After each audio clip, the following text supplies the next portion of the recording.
Need in minute tum episode 11 episode som pakhatna ania chibai vek ule tun episode ahian prefix in ti ba ka thildang te pokan soi mantura ngai ta ila prefix in manna kan soi to a prefix ti manna kan soi to boka episode masalama khan in le ti hi man kop thin ania in ti in chu tiang ani chuan in ti chu prefix alo ni ta a alam rik dan poi chin se ta ila inti niloin inti tia lam thin ani inti ti hi prefix anga kan man na tlang pui chu ma ni la anglo de wa mi na min fiat anga om hi ni ber maya fing kan ti chi alo te hi inti fing ti ten kan soi thina meltra kan ti vak lo te po inti meltra han ti mai te ola in fel kan ti lem lo ama ro chu an ma ni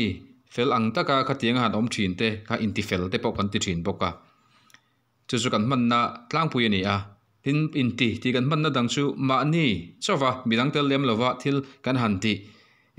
ang chi a hian kan mang thin boka inti thoveng kan inti thoveng lok te ang han ti te inti buai ka thil ti su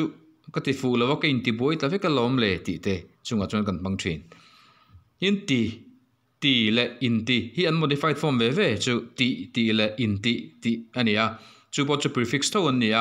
a no thu mal nen zom tur thowani ti moi po ti moi ania zom tho tur ti ro pui po ti ro pui kha modified ania zom tho tur ania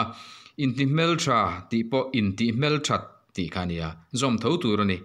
inti fel po a modified chu inti fel ania zom tho tur ani not le chuan suffix pakhat a ti hi an soi tel taila thome a ti chu post position ani a sub ho in a preposition an ti hi ani dai thunga sub tonga in at on for kan ti te heng ho zong zong hi mizo tonga a ti na ani vek mai ni